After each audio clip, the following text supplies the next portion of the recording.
Alrighty, finally made it to Carmanah Provincial Park. It is a real grind getting here. It's a good 90 kilometers on logging road, and it's a little slow going, especially if you're stopping every 5 minutes to see if you can get some photographs.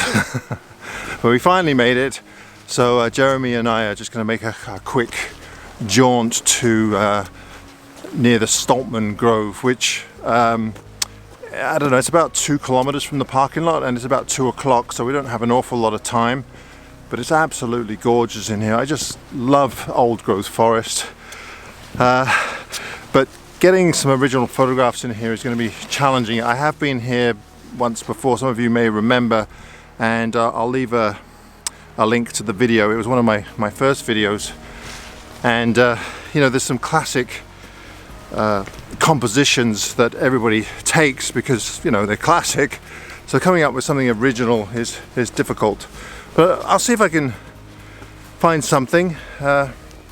Just a really great place to come. This is probably one of my all-time favorite places to photograph, but it also happens to be one of the hardest places to photograph. So right, I better catch up with Jeremy.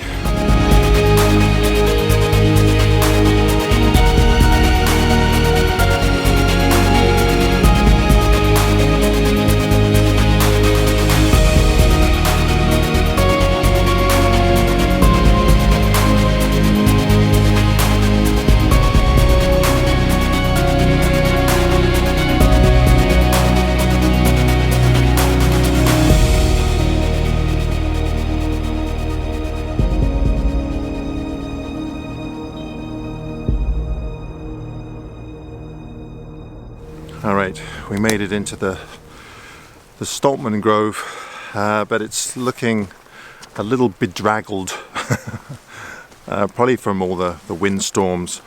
You see this very large Sitka spruce behind me has actually died, and of course whenever there's a windstorm, the branches up at the top there start to fall down and cause havoc on the rest of the landscape surrounding these trees. So the trees down there are still looking really nice, but this one here with this snag right here isn't looking so great. And I mean I've taken a shot from here before in a video that I did some time ago, and I got a really nice shot, but there's no point in me repeating the same shot. So I'm going to see if I can find something else, but I think coming down the trail we saw stuff that might work better than this right now. It's very rare that you get to see old growth forest these days, so might as well take advantage of it while I still can.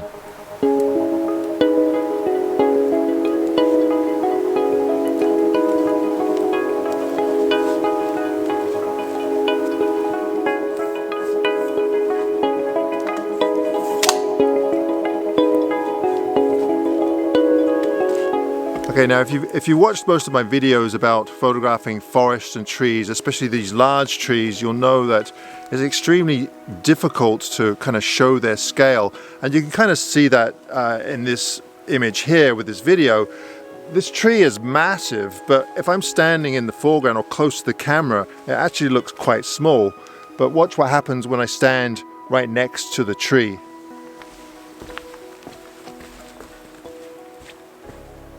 So now all of a sudden you can see how massive this tree is.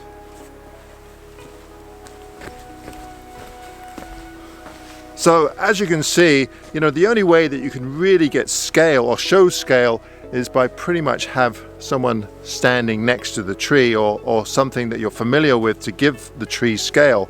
Now, because I'm a landscape nature photographer, I don't necessarily always want people standing next to a tree.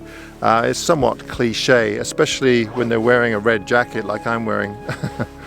But I found a composition over here with these sword ferns in the foreground, so I think I'm going to emphasize the ferns more than the tree and have it just as a background.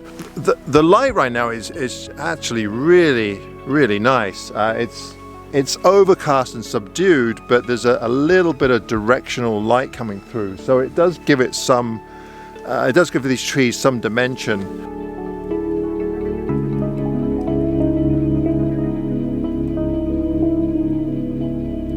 All right, now I found a great patch of sword ferns here that I'm going to use in the foreground.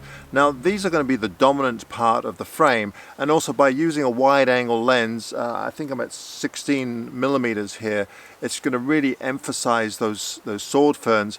Now the tree is very large, but it kind of loses its scale in this photograph. It's somewhat in the back, but it forms a really nice background. Now there is a lot of glare on the ferns, so I'm using a polarizer, and this is a new polarizer that I've started using. I've had them for a while actually, but I just haven't used them before. These are magnetic ones from Breakthrough Photography, and they seem to work pretty good. This outer layer, it screws onto the lens, and then you just drop the filters in like that. It's quite easy. I guess the advantage to this is that if you use drop-in filters, say graduated neutral density filters or anything like that, you can slip these on top and you can still turn the polarizer, but the outer filter doesn't move at the same time.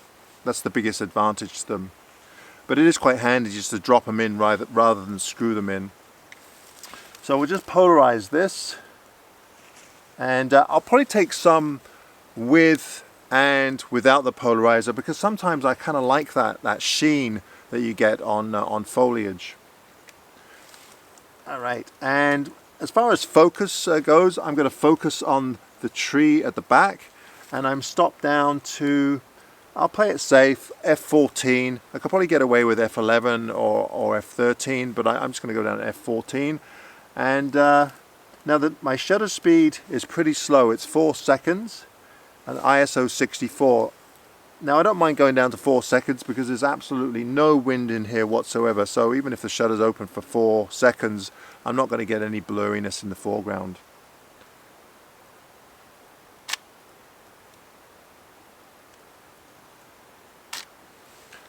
Voila. Yeah, I think that works really good. I really like it. On the back of the camera anyway.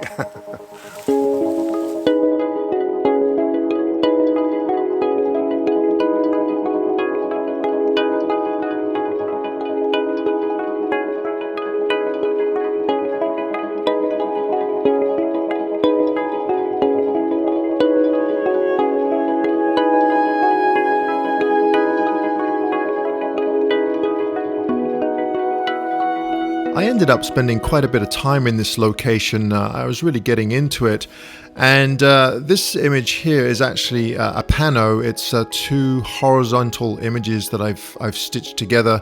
I probably could have taken it just in one image, but the wide angle that I was using, the 16-35, wasn't quite wide enough for how close I was. So by combining the 2 images, I was able to get some of the background on the left and right side. Now I did take another composition, this one here, and it's okay. I much prefer the first one because it really emphasizes those the sword ferns. In this composition, neither the sword ferns or the tree in the background are emphasized. It's more of a general view. Now if I was going to process this, I would probably clean up the sticks a little bit on the bottom left there. I do much prefer the first image. Now these were the only shots that I actually took in Carmanah. It started to get dark, so we had to get out of there reasonably quick, otherwise it gets extremely dark in there and a little bit spooky, to be honest with you. Now we spent the night not too far from the entrance of Carmanah, but we were in for quite the surprise the next day.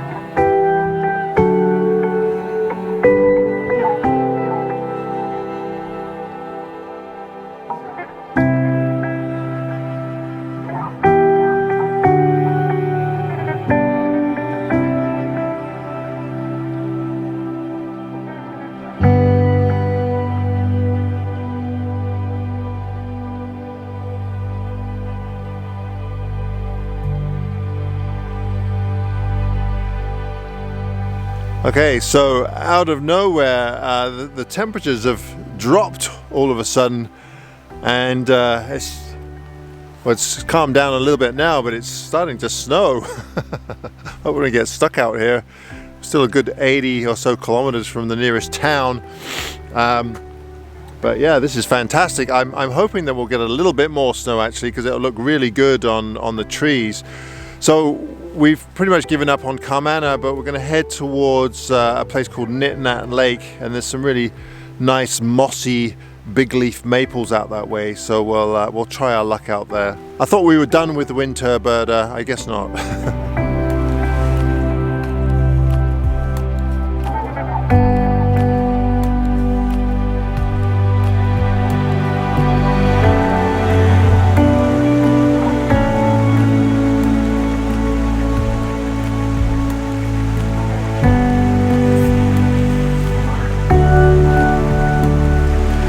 Okay, so we've just been kind of moseying along the logging road out from Carmanah, and we've come across these absolutely fantastic mossy big leaf maples. I mean, there's a couple here that just have some fantastic branches on them with ferns and epiphytes growing out of the moss. Now, as fantastic as it looks, and it's even got a beautiful dusting of snow on the ferns at the bottom here, but it's just such a big mess of, you know, twigs and dead fall, and so finding the composition is really difficult. The light is not bad, but of course we have white sky above, so as soon as you include any kind of white sky, it's a little distracting. But I'm trying to find a composition here. I really love this arching branch here with the moss on it and the ferns below. And then there's actually a creek over here, and there's some trees kind of overlapping or overhanging over the creek. But I'm going to try a few variations. I'm not sure if I'll get anything here, but it's such a beautiful area. It's really, really difficult to pass up, especially this grouping of trees right here. We have the main tree here, and then there's another one at the back here that I really like with the big branch. The thing that I'm not too keen on is there's a lot of deadfall just to the right of it, and it's a little distracting. I mean, there's even this stump right here that has a bit of a dusting of snow on it. So maybe I can utilize that somehow and put that in the foreground. I'm not really sure yet. It's starting to snow again, so perhaps we'll get that really heavy snow again, and that would really help a lot. Might be able to get some really moody shots of these mossy trees, because there's not often that you get a lot of snow in here, so it'd be something a little different. And it's funny, just as I'm speaking, it's starting to snow harder and harder, so might be good conditions.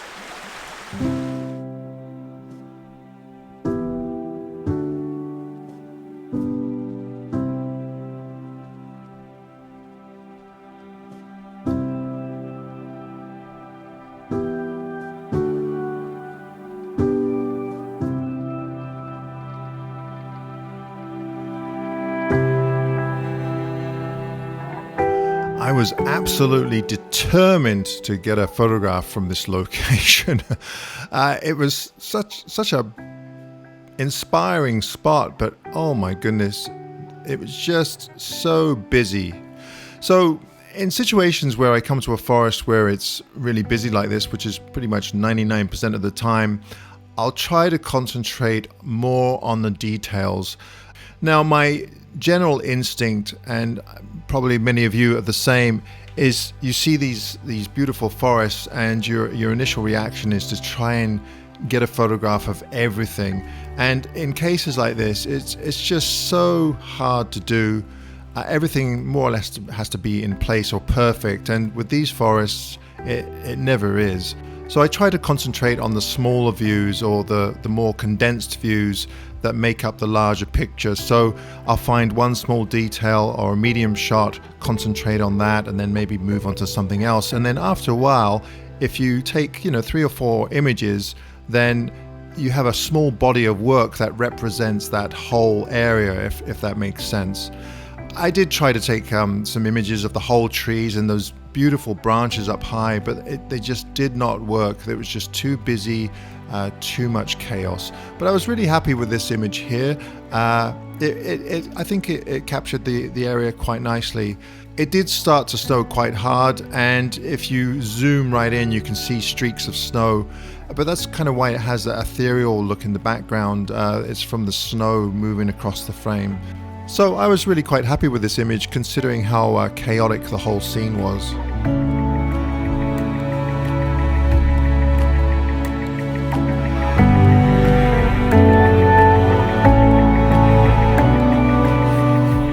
Okay, now here's a beautiful scene. Mossy big leaf maple branches, but what I really like about this is the contrast with the green river behind it. So what I'm going to try and do is isolate some of these branches against the green river. We got green on green, and try and get a composition out of the patterns of the sweeping branches. It's a little bit chaotic, but I think I can come up with something half decent.